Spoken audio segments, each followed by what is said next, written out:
Perdón, que tenía el micrófono. Digo, perdón que corté justo cuando una hermana estaba saludando, pero como son las 8 y nos gusta ser puntuales, ya también está con nosotros el pastor Walter. Así que, pastor Walter, en sus manos estamos.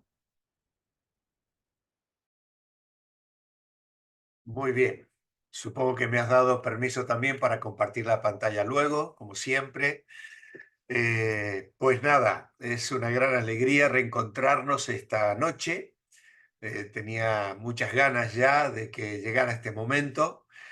Tengo que pediros disculpas, agradeceros también la paciencia, dado que hemos tenido que posponer unos días el reinicio de esta clase. Pero bueno, eran situaciones de fuerza mayor.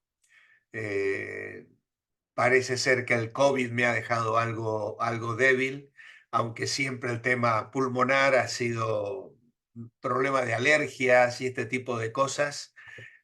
Me acompaña a lo largo de mi vida, ¿no? Y esta vez atacaron a los pulmones. En ningún momento he tenido ninguna gravedad ni me he visto en peligro, porque claro, es una enfermedad algo silenciosa, solo se manifiesta con algunas fiebres y tal, y luego nada, mucho reposo, antibióticos y los cuidados que recomiendan, que aquí estamos en pleno invierno, ¿no? Así que la verdad es que ha sido un tiempo para descansar, para intentar relajarse y nada, aún todavía tengo pendiente una radiografía dentro de unos 20 días, pero es el proceso natural después de una neumonía. Por lo tanto, sigo cuidándome de los fríos y a la vez también mi garganta tiene ciertas limitaciones, ¿eh? Por lo tanto, intentaré mantener un nivel, un volumen más bien coloquial. Sabéis que a veces uno se entusiasma con estas verdades tan preciosas de la palabra de Dios y pone el corazón y se olvida de la voz, de la garganta y de todo, ¿no? Pero bueno, intentaremos hacerlo con prudencia para que vosotros también podáis con tranquilidad recibir lo que el Señor ha preparado para nosotros esta noche. Estamos estudiando las epístolas de la prisión, cartas de la prisión. Y antes de entrar de lleno, vamos a buscar la dirección del Señor. Vamos a orar. Amado Padre, queremos darte gracias en esta noche por poder reencontrarnos una vez más, hermanos de distintos lugares, pero con una misma vocación, un mismo apetito, un mismo anhelo en nuestro corazón, que es conocerte más a ti, conocer más de tu palabra, ajustar más nuestras vidas, nuestra conducta cristiana a tus expectativas, a la manera de vivir de los hijos de Dios aquí sobre la tierra. Señor, estas cartas nos han quedado como un faro para alumbrar nuestras vidas. Y pedimos que tu Espíritu Santo abra nuestro entendimiento y nuestra comprensión en esta noche al entrar en la meditación de ellas. Oramos así y esperamos en ti, en el nombre del Señor Jesucristo. Amén. Muy bien, vamos entonces a compartir la pantalla.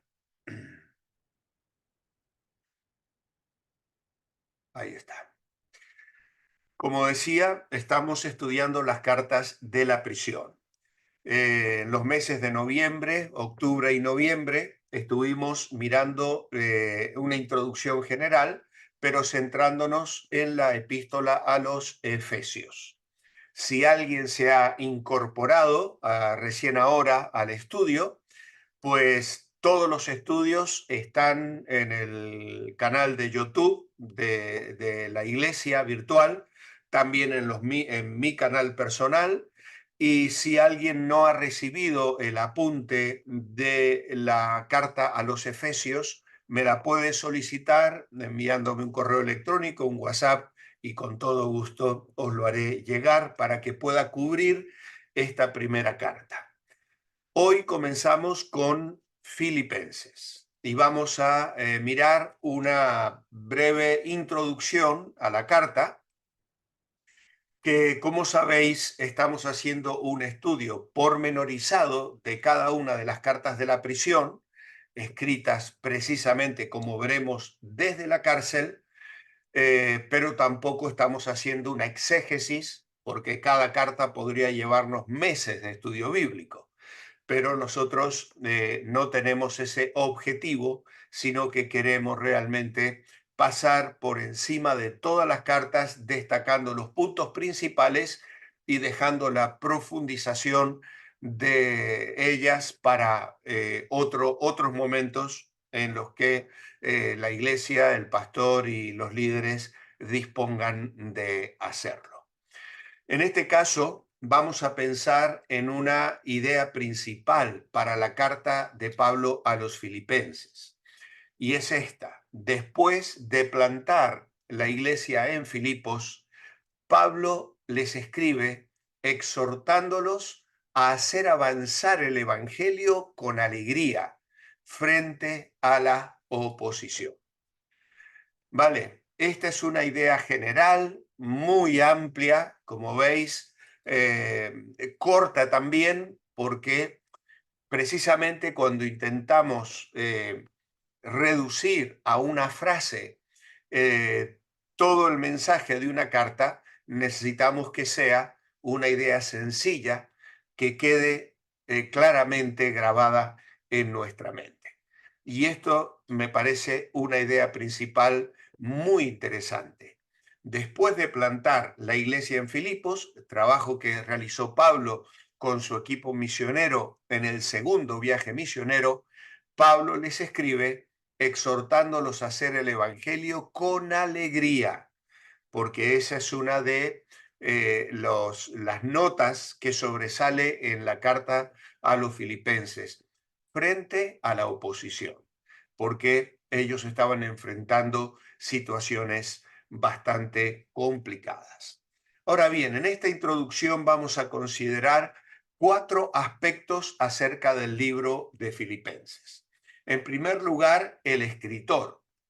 El escritor de Filipenses es el apóstol Pablo, dado que ya encabeza la carta de una manera muy concreta, pero al mirar la historia que Lucas recoge en Hechos de los Apóstoles, vemos que Pablo acaba diríamos, Lucas acaba el relato de esa parte de la historia de los primeros años de la iglesia, dejando a Pablo encarcelado en Roma.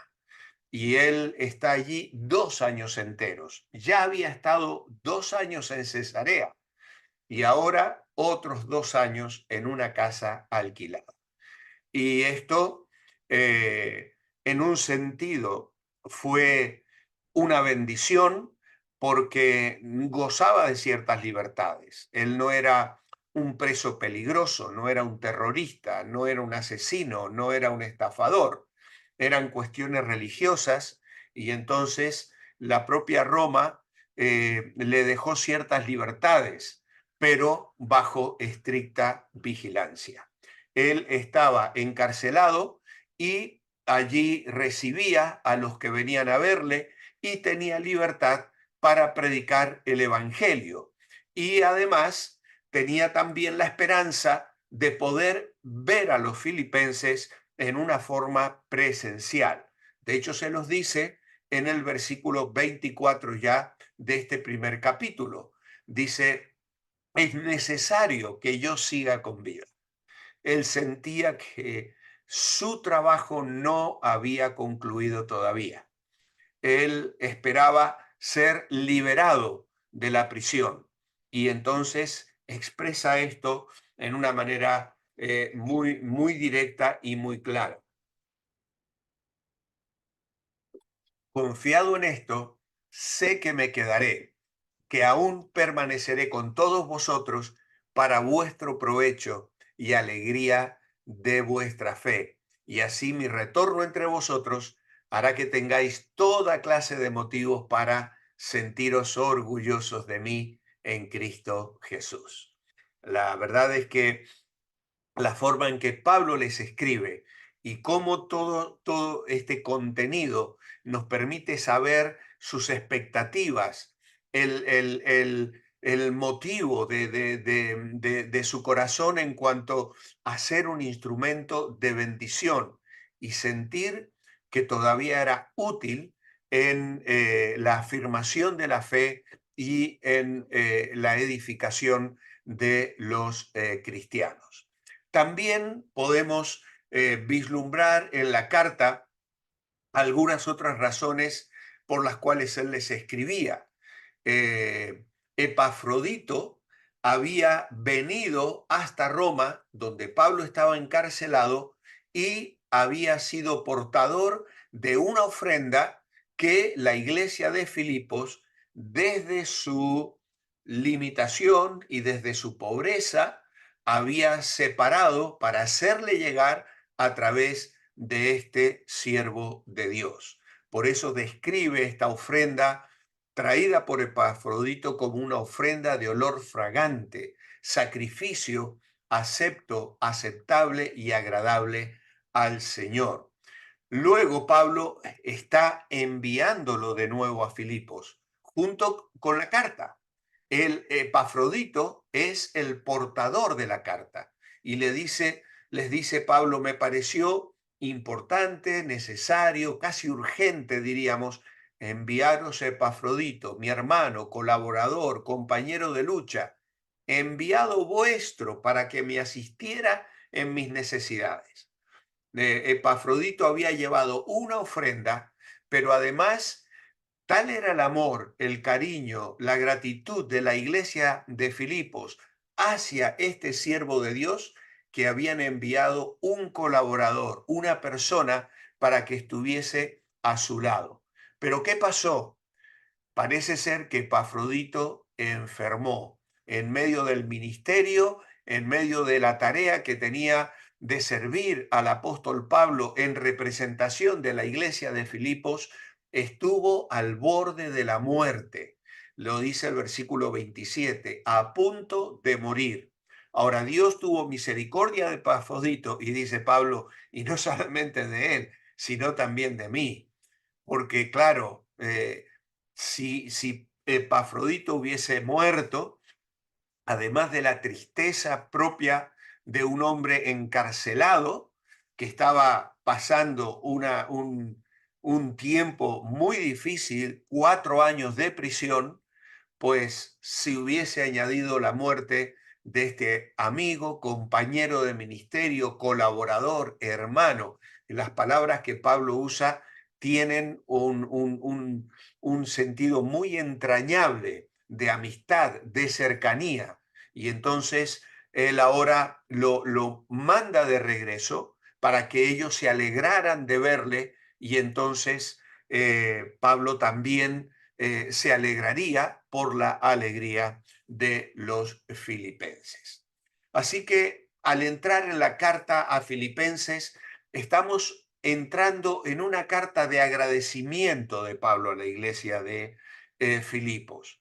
Agradecimiento por Epafrodito, que le trajo una ofrenda y que él mismo vino a ser de apoyo y colaboración. Por eso es que Pablo, cuando va a comenzar esta carta, en el versículo 3 de este capítulo 1, les dirá, doy gracias a mi Dios siempre que me acuerdo de vosotros, de ustedes. Él ama profundamente a esta iglesia. Ahora, esta carta es más que una simple carta de agradecimiento. Pablo aprovecha también esta ocasión para animar a los creyentes a perseverar juntos con alegría, como hemos mencionado ya, a pesar de la oposición. Y aquí ya tenemos tres cosas relevantes. Perseverar. Luego, perseverar juntos, juntos, porque luego ya haremos una nota con respecto a una situación que ellos tenían. A perseverar juntos con alegría y además de vivir la vida cristiana con gozo, enfrentar las dificultades, que parece una contradicción, pero la vida cristiana precisamente destaca por eso, y es lo que muchas veces el mundo no entiende, que su rechazo, incluso su oposición, incluso donde la iglesia está siendo perseguida, cuando tú estás con ellos, yo no he tenido el privilegio de estar con la iglesia perseguida, pero los testimonios que recogemos de ellos son de alegría, de gozo en el Señor, de gozo en el ministerio, de gozo de compartir el Evangelio. Parece una paradoja, pero es la realidad de la obra de Dios a través de la iglesia y en el corazón de los que forman parte de la iglesia. Y entonces Pablo en esta carta les va a exhortar a que trabajen con valentía para avanzar el Evangelio. Son siervos del verdadero Rey, a pesar de los adversarios que podían ser aterradores. Pero Pablo no quiere perder de vista el tema del gozo, de la alegría, de la valentía y del testimonio, aún a pesar de las dificultades que enfrentaban. Entonces, tenemos el segundo punto, que es el propósito de Filipenses. Y Pablo tiene otro propósito, y es avisar a los filipenses de la condición que él estaba viviendo en la cárcel, porque ellos aparentemente escucharon de su encarcelamiento y lamentaron sus circunstancias. Sin embargo, Pablo lo ve como la voluntad de Dios. Es probable, como vamos a notar más adelante, que algunos señalaban el encarcelamiento de Pablo como una evidencia de que Dios le estaba castigando, de que él no era el siervo de Dios que decía ser, y por qué Dios estaba permitiendo semejante situación. Mira, al fin de cuentas es una filosofía muy vieja. Es la misma eh, propuesta que hacen los amigos de Job, ¿no? Mira, si estás sufriendo es porque Dios te castiga, y si Dios te castiga es porque eres un pecador. Y esa era la matemática que incluso los discípulos tenían muy presentes cuando le dicen al Señor acerca de uno que había nacido ciego. ¿Quién pecó, este o sus padres, para que haya nacido ciego? Y el Señor le dice, no, no, no, no pecó ni este ni sus padres. Nació ciego para que Dios se glorifique en él. Así que, hermanos, ojo, ojo cuando sentenciamos el sufrimiento de otras personas, las dificultades, las pruebas que pueden venir a la vida de los cristianos, de nuestros seres queridos, de nuestra familia, de otros hermanos en la fe. No todo el sufrimiento o las situaciones como la que Pablo vivió fueron resultados de un castigo, sino al contrario, era la voluntad de Dios. De hecho, ya lo vimos estudiando a los Efesios. Pablo les decía, prisionero de Jesucristo. Él no se veía a sí mismo un prisionero de Roma. Él se veía preso de Jesús. Y este versículo 12 aquí es extraordinario. Quiero que sepáis que las cosas que me han sucedido han contribuido más bien al progreso del Evangelio. Y luego en el verso 14 les dice, la mayoría de los hermanos, al verme preso, se han animado y se atreven mucho más a proclamar la palabra sin temor. Y aquí volvemos a pensar en la iglesia perseguida, cuando la iglesia a veces es puesta bajo el fuego de la prueba y de la persecución, es cuando brota la fe, la confianza, el valor, el valorar el mensaje del Evangelio. Una de las cosas que mejor le funcionan a Satanás es las vacaciones que nos tomamos, los placeres, la comodidad, y nos dormimos en los laureles y nos aburrimos. ¿Puede haber cristianos aburridos? Cuando la Biblia nos habla de que estamos en una batalla, en una lucha, que tenemos un compromiso, un desafío permanente. ¿Cómo vamos a aburrirnos cuando hay personas a nuestro alrededor que se están enfrentando una eternidad sin Cristo, a la condenación eterna? ¿Pero qué estamos pensando? Lamentablemente, el enemigo nos adormece cuando todo parece marchar sobre ruedas. La iglesia, la última de las 7 del Apocalipsis, se creía rica, se creía la mejor, y el Señor le tiene que decir, mira, tu condición es miserable, pobre, desnudo, y mira, si no cambias te voy a vomitar de mi boca, porque no eres ni tibio ni caliente. Qué tremenda, qué tremendamente peligrosa es esta situación. Y aquí vemos cómo la iglesia, en lugar de acobardarse porque su fundador está preso, dice, los hermanos se atreven a proclamar la palabra sin temor. Ahora, él no está hablando de los filipenses, está hablando de los romanos. Él está en Roma, está preso en Roma. Y los hermanos de Roma que le visitan están entusiasmados, están animados por ver a Pablo con su firmeza en el carácter y en su fe, a pesar de la difícil situación que atraviesa. Otro propósito de la carta es corregir una actitud de división en la iglesia. Aquí vemos a Evodia y Síntique, y les dice que sean de un mismo sentir en el Señor, y a ti, compañero fiel, que ayudes a esta. Sería una referencia a Epafrodito mismo, que está volviendo, que era el compañero. No, no lo podemos saber con total claridad a quién le llama compañero fiel. Pero sí, él podía ayudar a estas hermanas que tenían una actitud que estaba provocando problemas en la vida relacional de los miembros de aquella iglesia. Y Pablo les escribe y da consejos con mucha sabiduría para que esta situación sea solventada. Esto nos lleva al tercer punto y es el tema de Filipenses.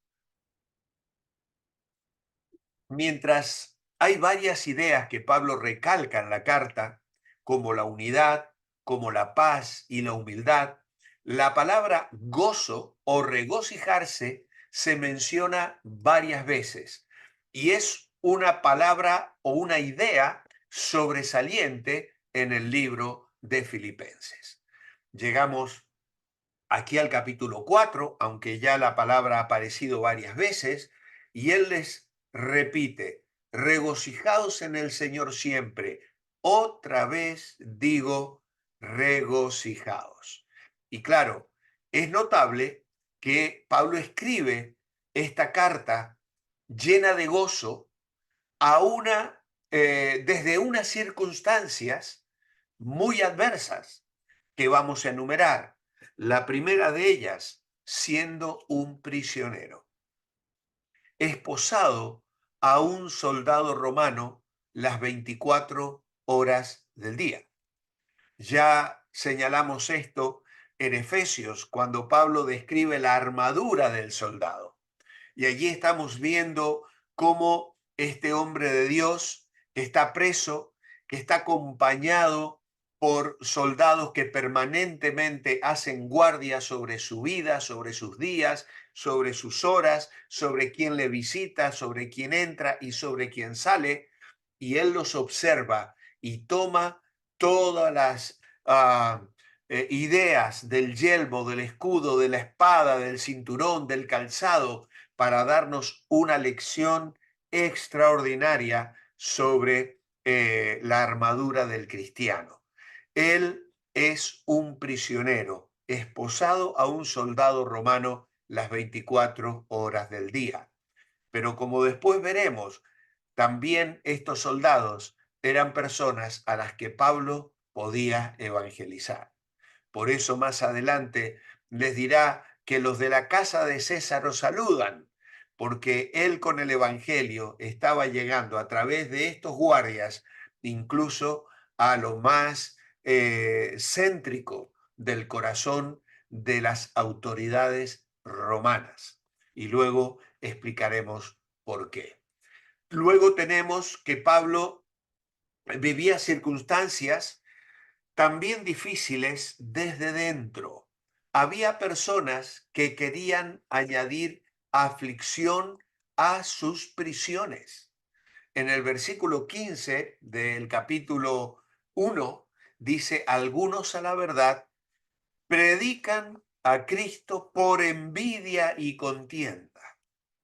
Y luego añade el verso 16, anuncian a Cristo por contención, no sinceramente, pensando añadir aflicción a mis prisiones.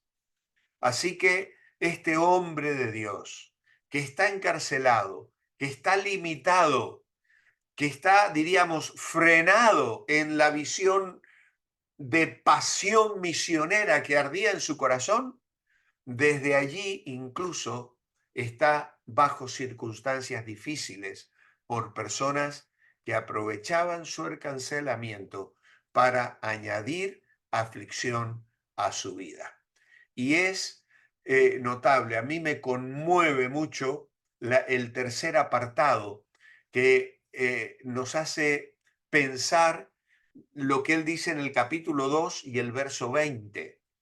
En sus aflicciones tenía pocos amigos para consolarle. Él les dice, a ninguno tengo del mismo ánimo que tan sinceramente se interese por vosotros, porque todos buscan lo suyo propio, no lo que es de Cristo Jesús. Ya conocéis los méritos de él, que como hijo está hablando de Timoteo, lo va a enviar. A este espero enviaros, luego que yo vea cómo van mis asuntos. Qué tremendo, qué triste situación. ¿Qué relevancia entonces tiene esta carta? Pues hagámonos las siguientes preguntas. ¿Es fácil ser cristiano en el mundo actual?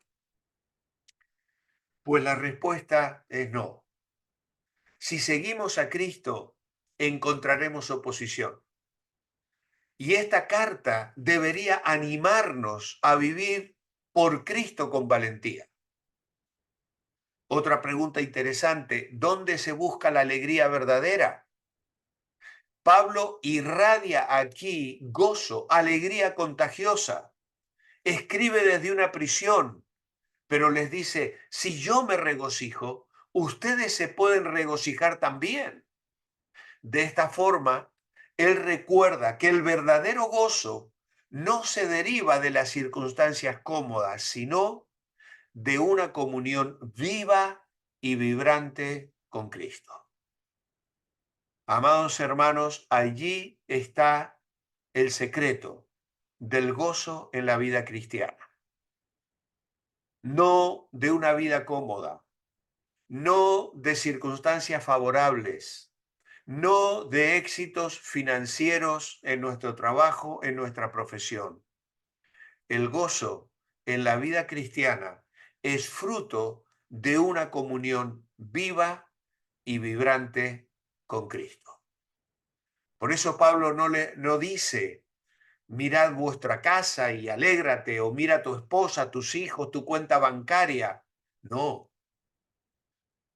Mira a Jesús, como lo estoy haciendo yo, y regocíjate conmigo, porque es la mirada que vamos a ver que Pablo echa a Jesús, especialmente en el capítulo 2, y lo va a repetir en el capítulo 3, y va a hablar de Cristo, porque en cada frase prácticamente, en cada capítulo, la persona, la vida, el carácter de Cristo está impregnado en las letras y en el mensaje que esta preciosa carta tiene para nosotros, al punto tal que Pablo nos va a permitir encontrar el sentido y el propósito de la vida. Pues les dirá, para mí el vivir es Cristo y el morir es ganancia. Así que hermanos, bienvenidos a Filipenses, preciosa carta en la que nos vamos a deleitar los próximos lunes. El trasfondo de Filipenses.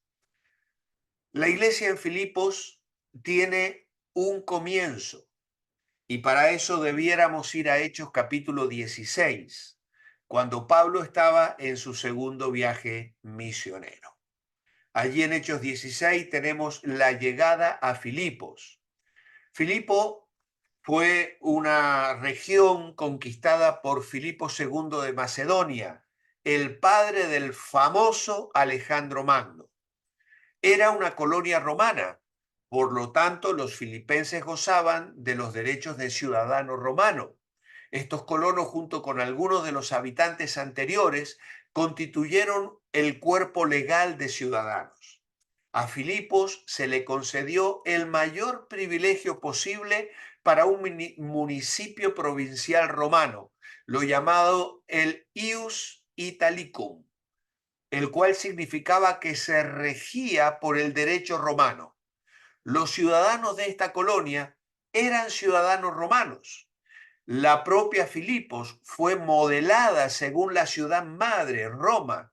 Se trazó con patrones similares, el estilo y la arquitectura se habían copiado ampliamente y las monedas producidas en la ciudad llevaban inscripciones romanas. Se utilizaba la lengua latina y sus ciudadanos vestían de forma romana.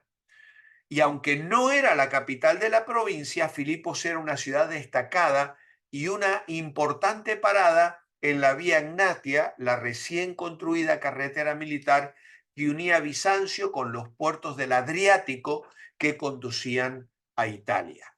Por lo tanto, Filipos era una ciudad importante y los filipenses se jactaban, se enorgullecían de su ciudadanía romana.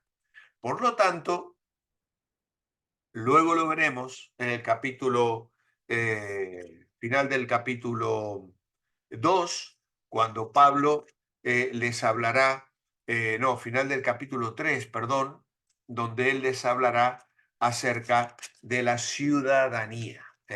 Muy importante esto. Ahora bien, no era una ciudad muy grande, pero una ciudad importante. Por eso Pablo planta aquí la primera iglesia en suelo europeo.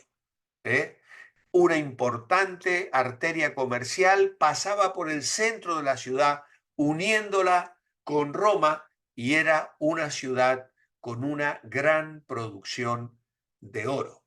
Ahora, el llamado para ir a Filipos, Hechos 16, nos dice que vino directamente de Dios, una visión de noche. Vemos a Pablo como un hombre que frecuentemente recibió visiones de parte de Dios, que le alentaron, que le dieron dirección, que le guiaron. Yo no sé si hoy Dios utiliza este método frecuentemente. Hoy tenemos la Biblia completa y tenemos la ayuda del Espíritu Santo. Yo no digo que Dios no nos pueda hablar a través de una visión, pero debiéramos asegurarnos que esa visión no contradiga en absolutamente nada la palabra de Dios, porque Dios nunca va a negarse a sí mismo y no va a negar su palabra. Y creo que a través de la palabra Dios ya nos ha dicho todo lo que nos tiene que decir y es a través de su palabra a través de la cual Él nos quiere dirigir y guiar de una manera especial. Ahora, él ve una visión, un varón macedonio que le dice, pasa a Macedonia y ayúdanos. Y rápidamente ellos entienden que era el llamado de Dios para anunciar el Evangelio. Y dice Lucas, zarpando pues de Troas vinimos con rumbo directo a Samotracia y al día siguiente a Neápolis, de allí a Filipos. Es interesante que Lucas se incorpora, se habla de en plural, zarpando pues de Troas vinimos, porque cuando salga Pablo de Filipos, vais a ver que Lucas comienza a relatar en tercera persona y nos da a entender que probablemente Lucas se quedó allí en Filipos como para pastorear, discipular y enseñar a una iglesia que acababa de nacer. Cuando Pablo llega a esta nueva ciudad, lo primero que hacía era visitar una sinagoga, pero en Filipos no la había, probablemente porque no había 10 hombres judíos para tener una sinagoga. Luego tienen el primer fruto en Lidia, una mujer a la que el Señor toca el corazón en el río en la hora de la oración, y esta mujer les invita a venir a casa, una mujer adinerada, una mujer que, como la mujer samaritana, llevó a Cristo a muchos de sus vecinos, y el Evangelio comienza a extenderse de una manera extraordinaria a través de las mujeres, como sucedió también después de la resurrección. Las mujeres en este sentido son las primeras muchas veces en convertirse al Señor en las familias, en los hogares, y aquí vemos varias mujeres, porque no solo es Lidia, sino que luego la mujer a la que Pablo libera y por la cual termina azotado y en el calabozo. Luego la historia en Hechos 16 es maravillosa, hay un terremoto, el carcelero se convierte, pero Pablo y Silas tienen que salir de la ciudad. Ahora, el poder de la alabanza, Pablo y Silas cantando en el calabozo con los pies en el cepo, todo esto es son lecciones espirituales profundas y directas. Nos recuerda al rey Josafat llevando al frente del ejército un grupo de alabanza en el segundo libro de Crónicas, capítulo 20, y obtiene la victoria contra el enemigo. Así Pablo y Silas, alabando al Señor con los pies en el cepo y la espalda lacerada, se convierten en instrumentos para llevar luz a la oscuridad más profunda que había en aquella ciudad. Y hay una iglesia en casa de Lidia. Bueno, entramos entonces ya de lleno al primer capítulo y nos encontramos con la salutación de Pablo. Pablo y Timoteo, siervos de Jesucristo, a todos los santos en Cristo Jesús que están en Filipos, con los obispos y diáconos, gracia y paz a vosotros, de Dios nuestro Padre y del Señor Jesucristo. Pablo siempre incluía una salutación en sus cartas, y en esta salutación vemos tres cosas: los siervos de Jesucristo. La palabra siervos, ya creo que es una palabra que hemos señalado anteriormente, es la palabra doulos o dulos en el griego, que significa esclavo. Y la palabra indica una persona que es propiedad de otra persona. Y como todos sabéis, hemos sido comprados por precio, dice Pablo a los Corintios capítulo 6, y por eso somos la propiedad de Cristo. Pablo se consideraba un esclavo de Cristo y no un prisionero de Roma. Luego tenemos los santos en Jesucristo. Y la palabra santos tiene la idea de separación y en especial la idea de consagración. La palabra se refiere a algo que es apartado para el uso y servicio de Dios. Cada creyente separado y apartado de cada incrédulo en una relación particular con Dios, con el fin y el propósito de servir a Dios. Pablo los llama santos ¿Y cómo se convirtieron en santos? No fue mediante la realización de rituales religiosos, no, no fue por su comportamiento. Se convirtieron en santos cuando cambiaron de posición, cuando estaban en Adán, pero a través de la fe en el mensaje del Evangelio se convirtieron en Cristo, en nuevas criaturas. Y si estás en Cristo, entonces eres también una persona santa. Y esto es diferente de estar en el edificio de la iglesia. Podemos estar en el servicio de adoración, pero no en Cristo. Si estamos en Cristo, entonces, como hemos visto en Efesios, tenemos toda bendición espiritual. Si no, no somos santos y estamos todavía en Adán, en el viejo hombre. Ahora, estos santos llegaron a ser obispos y diáconos. ¿Cómo sucedió? ¿Cómo empezó la iglesia? Pues una mujer comerciante, una esclava, un carcelero y algunos otros conversos. Ahora, algunos de ellos son líderes cristianos. Eso debía llamarnos profundamente la atención, porque ahora Pablo va a hablar a los líderes en Filipos. Los obispos eran los sobrevedores en la iglesia. Los obispos eran las mismas personas que los ancianos de Hechos 20. Cuando en Hechos 20 se dice que envió y llamó a los ancianos desde Mileto a Éfeso, mandó llamar a los ancianos de la iglesia, pues eran precisamente los obispos.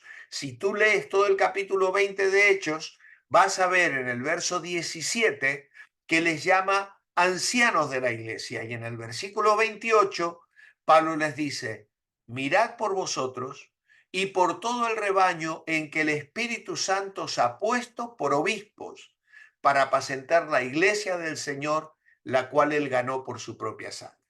Así que obispos y ancianos son el mismo oficio, las mismas personas, la misma función en el Nuevo Testamento. Y esto es algo que debemos entender con claridad. La responsabilidad de estas personas era principalmente cuidar las necesidades espirituales en la iglesia.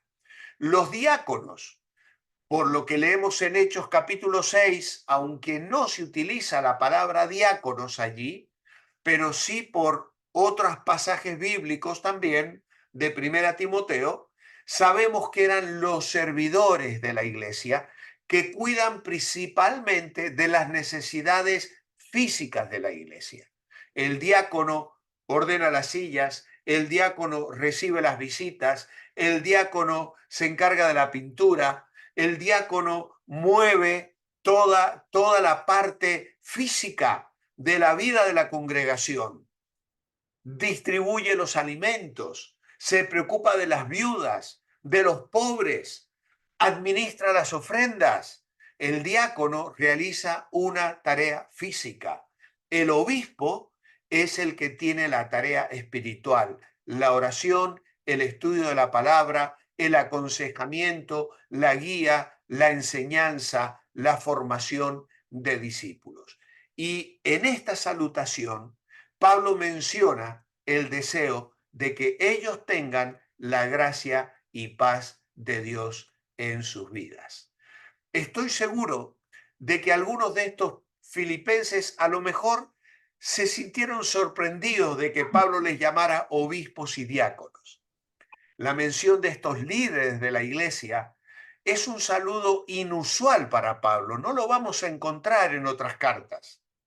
Y tal vez hace una distinción entre ellos, ya sea por la necesidad de que afirmen su liderazgo en el manejo de la desunión que había entre Bodia y Síntique, porque a lo mejor el desacuerdo de estas dos hermanas era probablemente porque estos obispos y diáconos no estaban llevando a cabo la labor que deberían llevar, o no estaban asumiendo la autoridad que espiritualmente tenían. Y entonces Pablo menciona estos dos oficios, los obispos que pastorean el rebaño, conociendo, alimentando, guiando a través de la palabra y la oración, y los diáconos, quienes no solo sirven, sino que también ayudan a otros que sirven bien. Y Pablo les recuerda a ellos la fuente de la gracia y de la paz. ¿De dónde vienen? Del Dios Trino. El apóstol menciona al Padre y al Hijo, el Señor Jesús, y sabemos que esa gracia y esa paz provienen de la obra del Espíritu Santo en nuestros corazones.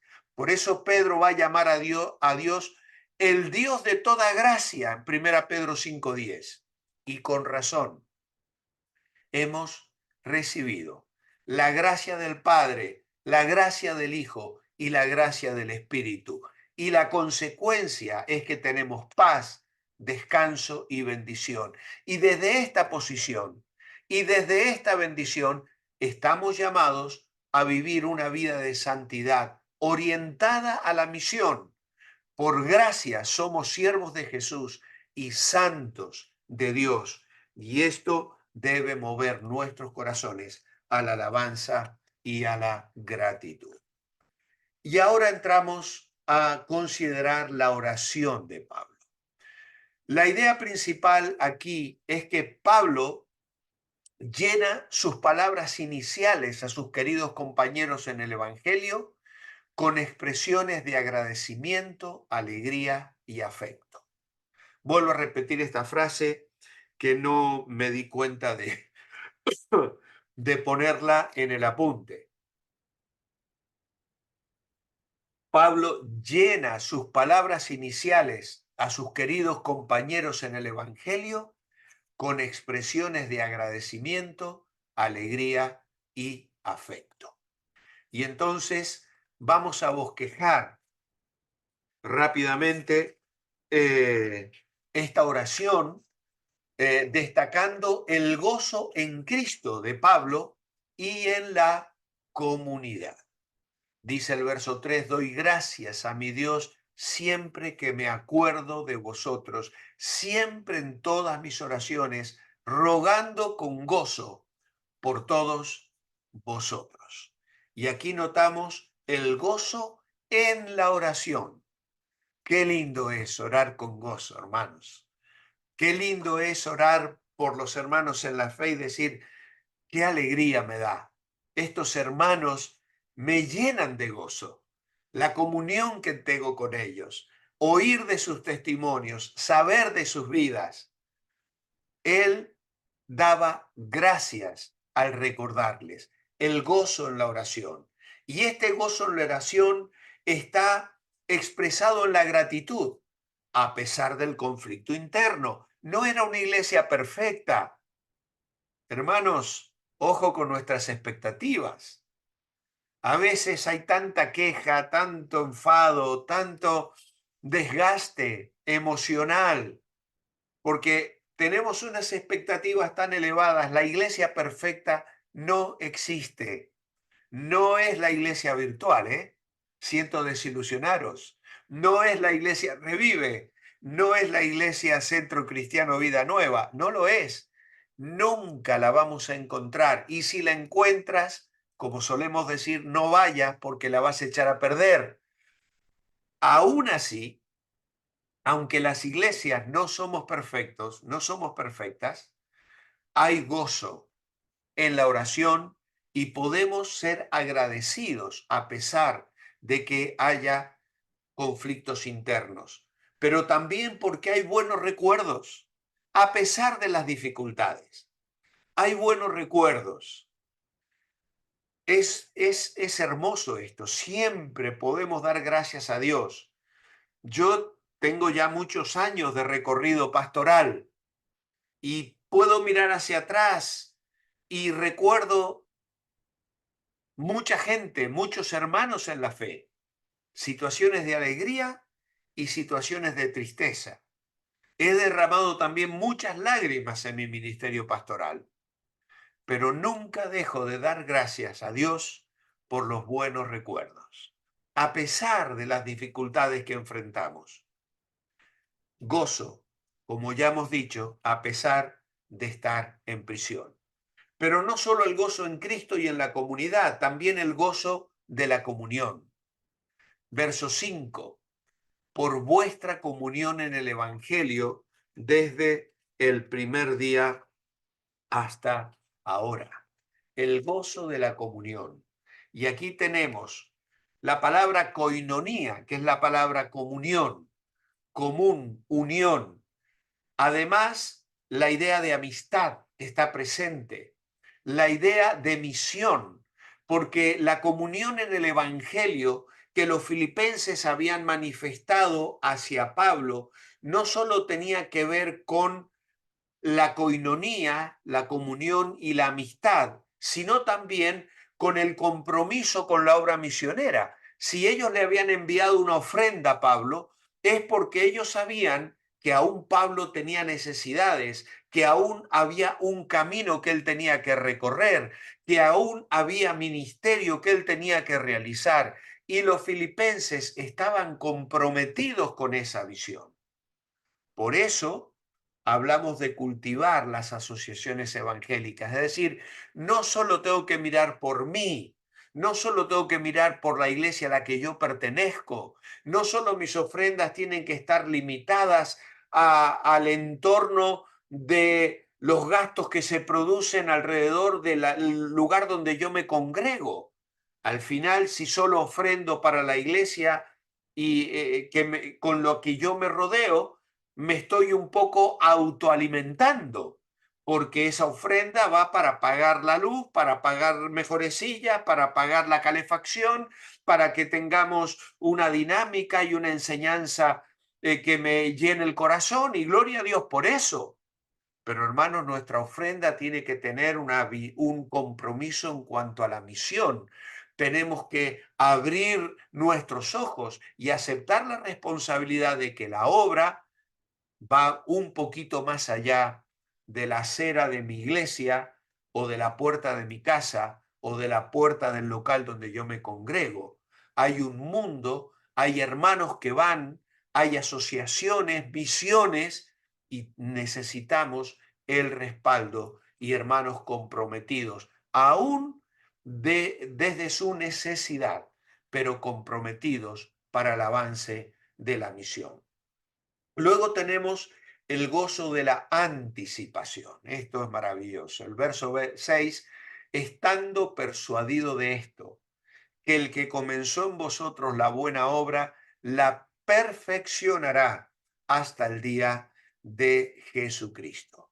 Aquí vemos la gracia divina obrando, trabajando, y la evidencia humana, es decir, la forma en que Pablo veía los cambios que se iban produciendo, el desarrollo espiritual en la vida de estas personas. Y luego tenemos también el gozo del afecto. Pablo les dice, me es justo sentir esto de todos vosotros, por cuantos tengo en el corazón y en mis prisiones y en la defensa y confirmación del Evangelio. Todos vosotros sois participantes conmigo de la gracia, porque Dios me es testigo de cómo os amo a todos vosotros en el entrañable amor de Jesucristo. Así que vemos el afecto del corazón, ese justo afecto que es nada más y nada menos que el afecto de Cristo. Y desde la salutación, después de esta salutación, Pablo hace mención de sus oraciones por ellos, y Pablo nos da aquí específicamente las peticiones que él traía delante del Señor cada vez que oraba por ellos. Y volvemos a enumerarlas. Su agradecimiento por ellos. Doy gracias a mi Dios todas las veces que me acuerdo de vosotros en todas mis oraciones. Siempre ruego con gozo por todos vosotros, pues habéis colaborado conmigo en la difusión del Evangelio. Pablo nos dice que debemos incluir en nuestras oraciones acciones de gracias, velando en ella, le dice a los colosenses, con acciones de gracia, y él nos da un ejemplo de que lo practicaba. Además, esta gratitud y esta oración era constante. Siempre se repite 2 veces en este pasaje. Daba gracias a Dios por ellos. Nosotros debemos destacar en nuestras acciones de gracias al Señor. Pablo incluye a todos ellos. Él oraba dando gracias a Dios por todos. Les amaba a todos. Y esto es algo que también nosotros podemos hacer. El motivo de su agradecimiento era la comunión en el Evangelio. Y la palabra comunión, que significa participar, habla de un interés o una actividad conjunta. Y los filipenses desde el primer día hasta que Pablo escribe esta carta estaban participando con Pablo en el ministerio del Evangelio. Y no solo en el hecho de predicar y proveer hospedaje, sino también, como ya hemos mencionado, en las oraciones y en el sostén del siervo de Dios. El otro motivo de agradecimiento para ellos es el reconocimiento de que Dios había empezado una obra en ellos, en el verso 6 lo menciona, y la estaba perfeccionando. Cuando uno ve las buenas características en otros, su comunión y cómo confían en Dios, y además vemos que Dios aún va a trabajar en sus vidas, porque a veces podemos ver fallos en el carácter, pero esto no nos tiene que desanimar.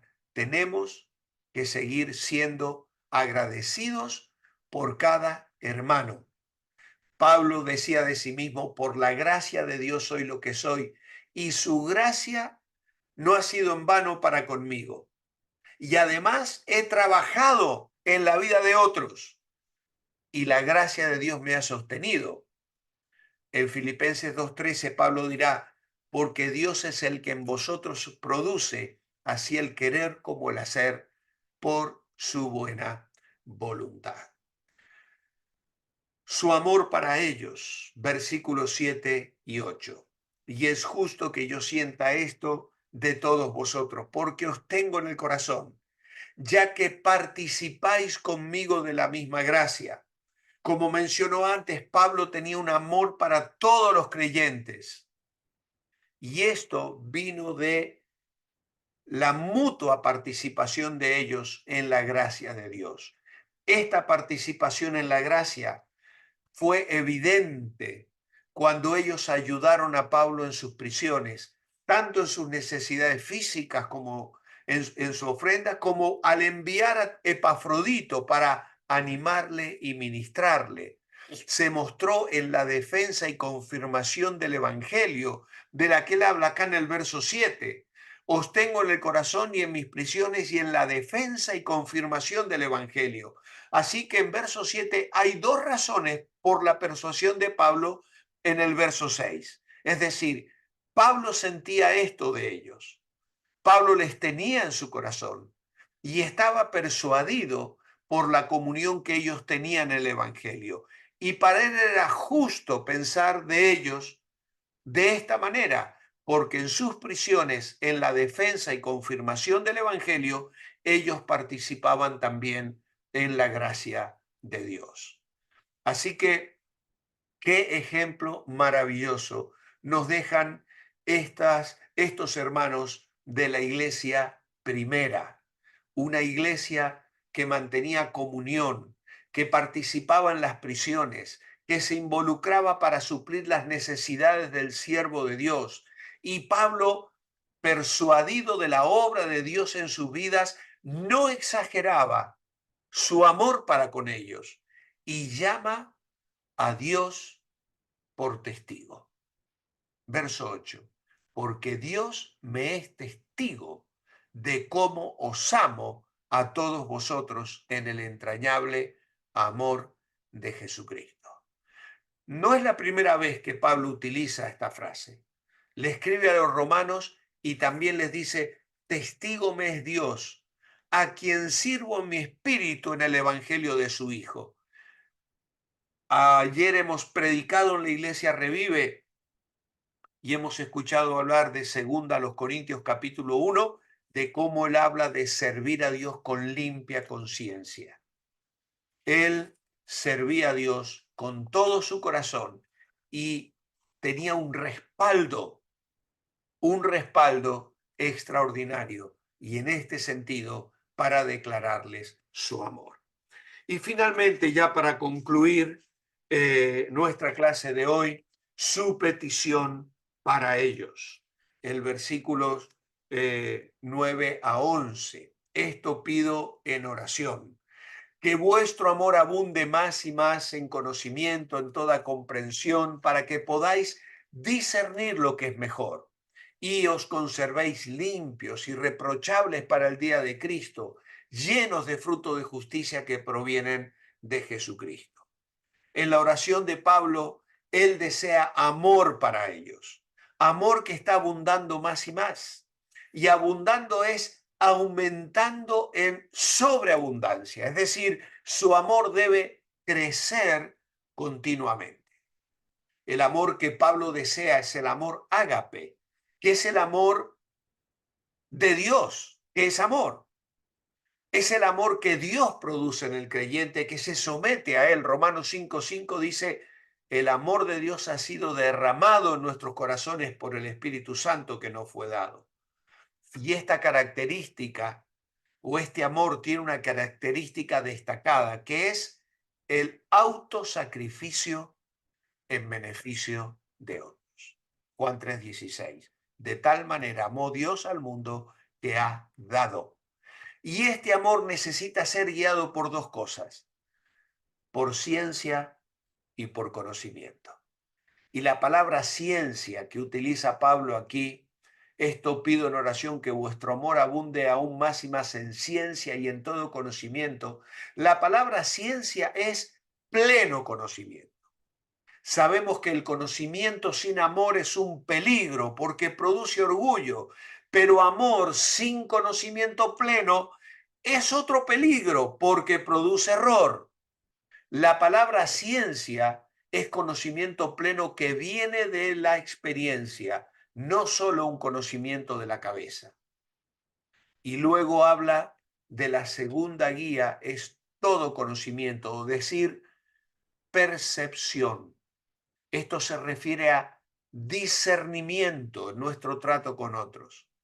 Es posible para uno tener amor y mucho entusiasmo, pero faltar conocimiento y discernimiento y tomar acciones así puede traer daño a la causa de Cristo. Por lo tanto, Pablo tiene que corregir a Timoteo en la primera carta, diciéndole que no reprenda al anciano, que cuide a las ancianas, que honre a las viudas. Cuánto cuidado, cuánta sabiduría debemos tener en nuestras expresiones de amor. Y lo otro es, hermanos, que la avenida para el amor en la vida cristiana es la ciencia y el conocimiento. No es, a veces somos tan místicos, ¿eh? Si yo quiero amar a Dios, tengo que conocer a Dios. Si yo quiero amar la palabra de Dios, tengo que conocer la palabra de Dios. Si yo quiero amar a los hermanos, tengo que conocer a los hermanos. Esto es así. Amamos lo que conocemos.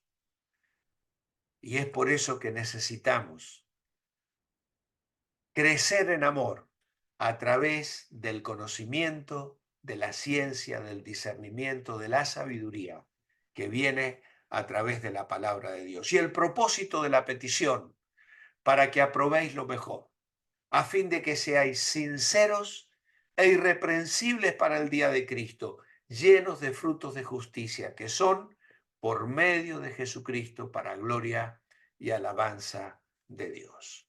Y ese es el propósito de la petición. Un propósito es discernimiento espiritual para que aprobéis lo mejor. Aprobado es algo que ha pasado la prueba, que es aprobado. Lo mejor no solo se refiere a la diferencia entre lo bueno y lo malo, sino también la diferencia entre lo bueno y lo mejor. Otro propósito es un buen testimonio, para que aprobéis lo mejor a fin de que seáis sinceros e irreprensibles. La palabra sincero significa sin mezcla y habla de algo que es puro. Alguien sincera es alguien que no es un hipócrita, es puro. No es la vasija mal hecha que para tapar los poros utilizaban una cera y la pintaban por encima. Y él decía, no quiero hipocresía, debéis ser sinceros. En esa época era común comprar vasijas de barro y a veces en el horno se fisuraban y no servían para líquidos. Entonces, para no perder la ganancia, el dueño llenaba las fisuras con cera. Sin embargo, después de poco tiempo, la cera se derretía y obviamente la vasija no servía. Y entonces Pablo quiere que, y ora para que ese conocimiento y ese amor les lleve a probar lo mejor, a vivir una vida transparente y además llenos de frutos de justicia que son por medio de Jesucristo, para gloria y alabanza de Dios. Así que el propósito de la petición era discernimiento espiritual, buen testimonio, irreprensibles, sin tropiezo, y además que sean fructíferos. Y el fruto viene por una relación correcta con Dios. Primero en salvación, después en comunión, por medio de Jesucristo. Y este fruto resulta en gloria y alabanza a Dios. Y esa es la meta suprema de cada creyente. Así que, amados, con esto concluimos nuestra primera clase de introducción y ya nos hemos sumergido en los 11 primeros versículos de esta carta tan especial. Amado Padre, que estas lecciones sirvan de desafío, de bendición, de refrescar nuestra visión y nuestro compromiso contigo, con la obra, con la misión, con tu palabra. Gracias por la carta de Pablo a los filipenses. Ayúdanos, Señor, a seguir estudiándola, conociéndola, profundizando en ella, para amarte más, para conocerte más, para crecer en la gracia y el conocimiento de ti. Lo pedimos en el nombre de Jesús. Amén y amén.